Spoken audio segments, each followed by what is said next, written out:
आज का हमारा टॉपिक है ब्लड। सबसे पहले हम देखेंगे introduction. Blood is essential for our life. ठीक है, ये हमारे लाइफ के लिए बहुत ज़्यादा ज़रूरी है। ठीक है, second point, blood is a body fluid in humans and animals.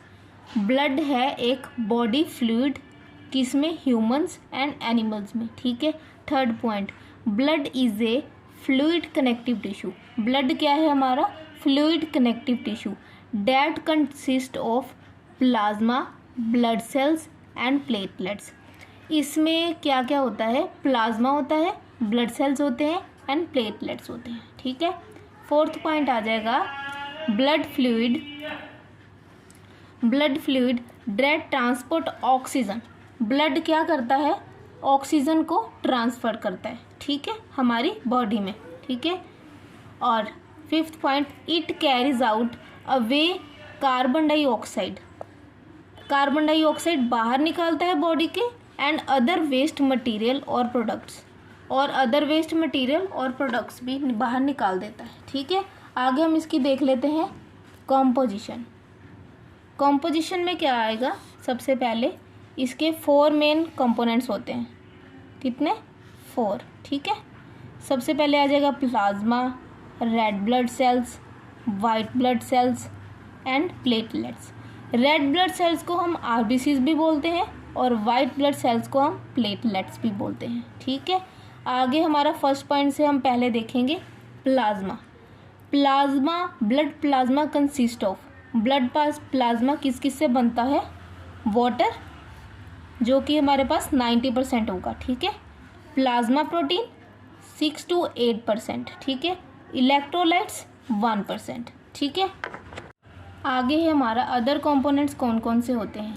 सबसे पहले न्यूट्रिएंट्स, एग्जाम्पल इसमें आ जाएगी ग्लूकोज एंड अमीनो एसिड्स की। ठीक है, सेकंड होगा हार्मोन्स। हार्मोन्स की एग्जाम्पल हम ले सकते हैं थायरोक्सिन। ठीक है, वेस्ट में हम ले सकते हैं यूरिया। ठीक है, और ब्लड गैसेज में हम ले सकते हैं O2, CO2। मतलब O2 होता है O2 होता है ऑक्सीजन, CO2 होता है कार्बन डाइऑक्साइड। क्लियर? आगे हम फंक्शन देखेंगे ब्लड के। ठीक है, ये मैंने बहुत ही ईजी वे में लिखे हैं और आपको अच्छे नंबर भी मिल सकते हैं। ठीक है, सबसे पहले तो आएगा रेस्पिरेटरी फंक्शन, ये सबसे पहले परफॉर्म करता है। ठीक है, ऑक्सीजन को हमारी बॉडी के अंदर पहुंचाना और कार्बन डाइऑक्साइड को बाहर निकालना। ठीक है, ट्रांसपोर्ट मीडियम, हमारे को न्यूट्रिशन प्रोवाइड करता है, काफ़ी इसके काम होते हैं। ठीक है, आगे टेम्परेचर रेगुलेशन, ये हमारे टेम्परेचर को भी मेंटेन रखता है। ठीक है, हमारे कितनी % हमारे हीट होनी चाहिए, कितनी % हमें क्या है, जो भी सब कुछ है ना इसमें टेम्परेचर में आ जाएगा। ठीक है, एक्सक्रीटरी फंक्शन। ठीक है, वाटर हेमियोस्टेसिस, ये वाटर का भी बैलेंस मेंटेन रखता है। ठीक है, एसिड बेस बैलेंस, ये हमारे एसिड बेस बैलेंस को भी मेंटेन रखता है।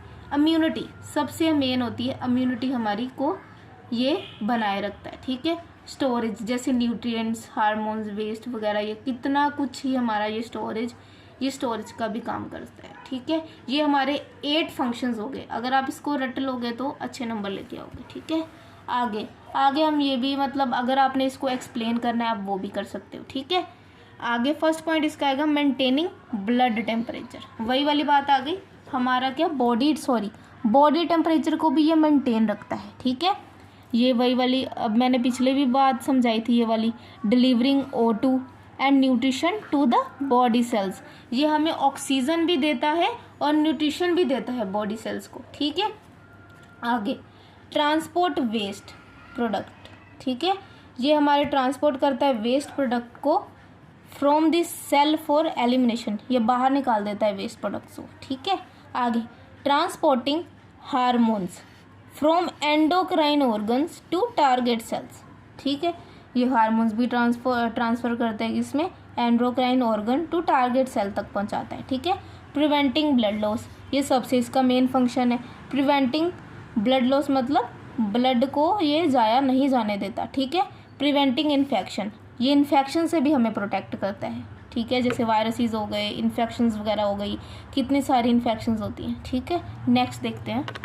आगे हमारा आ गया प्लाज्मा। प्लाज्मा जो होता है हमारा लिक्विड पोर्शन ऑफ ब्लड, जो हमारा जैसे ये होता है, ये हमारी टेस्ट ट्यूब है मान लो, ठीक है, ये इतना ब्लड हो गया और इतना हमारा वाटर पोर्शन होता है, मतलब लिक्विड, जिसको हम प्लाज्मा बोल देते हैं, ठीक है।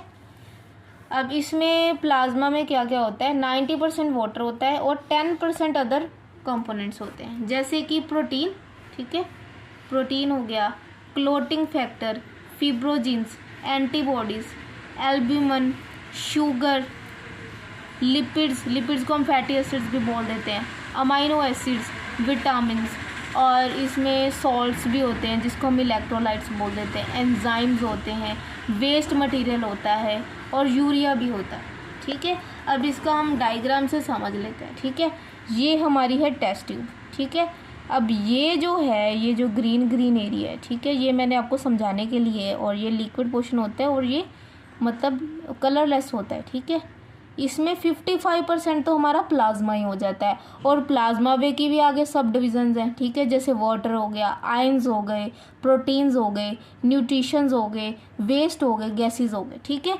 1% देखो अब कितना छोटा सा है, देखो कितना पोर्शन, 1% इसमें क्या होता है, प्लेटलेट्स होते हैं और WBCs माने वाइट ब्लड सेल्स, ठीक है। और 44% के होते हैं रेड ब्लड सेल्स, ठीक है। देख लो इसमें 55% ज़्यादा प्लाज्मा की मात्रा होती है, ठीक है। 55, 44, 1% पूरा 100% हो जाएगा, ठीक है। आगे हमारा आ जाता है सेकंड, प्लेटलेट्स। प्लाज्मा हमने पढ़ लिया, प्लेटलेट्स पढ़ेंगे, ठीक है। प्लेटलेट्स क्या होता है, प्लेटलेट्स को हम एक अनदर वर्ड होता है इसका, इसको हम थ्रोम्बोसाइट्स भी बोल सकते हैं। क्या बोल सकते हैं, thrombocytes. They also don't have nucleus, इसके अंदर न्यूक्लियस नहीं होता है, ठीक है। और इसका डायमीटर कितना होता है, 2 to 4 माइक्रोमीटर, ठीक है, ऐसे भी लिख सकते हैं इसको।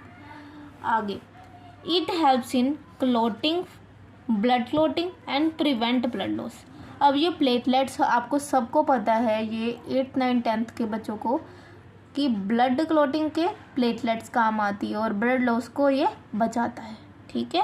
ब्लड लॉस होने से क्या करता है, ये बचाता है, ठीक है। आगे 4th पॉइंट है इसका लाइफ स्पैन कितना होता है, 9 days का, ठीक है। ये रिप्लेस कहाँ पे होते हैं, बोन मैरो में। अब ये देखो मैंने छोटा सा डायग्राम बनाया है, ठीक है। ये पहले ऐसे ऐसे ऐसे करके ये हमारे इनएक्टिव फॉर्म में है, जब ये एक्टिव फॉर्म में होंगे इसके फ्लैजिलाज आएंगे, ठीक है। ये इसका डायग्राम है। आगे इसका white blood cells. White blood cells क्या होते हैं, वाइट ब्लड सेल्स हमें इन्फेक्शंस में हेल्प करते हैं लड़ने के लिए, ठीक है। और इसको हम ल्यूकोसाइट्स भी बोल देते हैं, ठीक है। सबसे पहले इसके अंदर न्यूक्लियस होता है, और जो पहले था उसमें न्यूक्लियस नहीं था। डायामीटर इसका होता है 14 to 6 माइक्रोमीटर, ठीक है। और WBC plays an important role in fighting against infection. मैंने पहले भी बताया था कि WBCs होते हैं वो इन्फेक्शंस को प्रिवेंट करने के लिए ज़्यादा मदद करते हैं, ठीक है। लाइफ स्पैन इसका 13 days का होता है, ठीक है। आगे, it formed in bone marrow, lymph nodes, thymus and spleen में ये बनते हैं WBCs, ठीक है। It is colourless in colour, ये कलरलेस इन कलर होते हैं, ठीक है, इसका कोई कलर नहीं होता। अब इसकी हम टाइप्स देख लेंगे, ठीक है। टाइप्स में पहले आएगा granulocytes and A granulocytes. Granulocytes में न्यूट्रोफिलिक आ जाएंगे आपके, इजनोफिल आ जाएंगे एंड बेसोफिल आ जाएंगे, ठीक है। ए ग्रेन्यूलोसाइट में आपके आ जाएंगे लिम्फोसाइट्स एंड मोनोसाइट्स, ठीक है। आगे हमारा आ गया रेड ब्लड सेल्स, जिसको हम RBCs बोलते हैं, और इसका अनदर नेम क्या है, एरिथ्रोसाइट्स। ये बायोकनकेव डिस्क शेप के इसकी शेप होती है, ठीक है। और इसका डायमीटर कितना होता है, 7.3 माइक्रोमीटर, और इसके अंदर भी न्यूक्लियस नहीं होता है, ठीक है। जो प्लाज्मा है और प्लाज्मा एंड RBCs, इसके अंदर न्यूक्लियस नहीं होता है, ठीक है। और ये RBCs जो होते हैं फ्लेक्सिबल होते हैं, जो कि न्यूक्लियस के साथ नहीं हो पाएंगे। ठीक है। RBCs contain special protein. RBCs एक स्पेशल प्रोटीन कैरी करता है जिसको हम हीमोग्लोबिन बोल देते हैं। ठीक है। H B carries oxygen. जो मतलब ब्लड होता है वो ऑक्सीजन कैरी भी करता है। ठीक है। लाइफ स्पैन इसका कितना है 120 डेज। ठीक है। और ये कहाँ पे बनते हैं, बोन मैरो। और ये इसका डायग्राम है, ये ऐसे बना दिया, ये सर्कल है, सर्कल के अंदर ऐसे ये शेप में ऐसे ये रेड ब्लड सेल्स होते हैं। ठीक है। बायोकनकेव शेप के। ठीक है। अगर ये आपको वीडियो पसंद आई हो, लाइक शेयर कमेंट ज़रूर करना। Thanks for watching.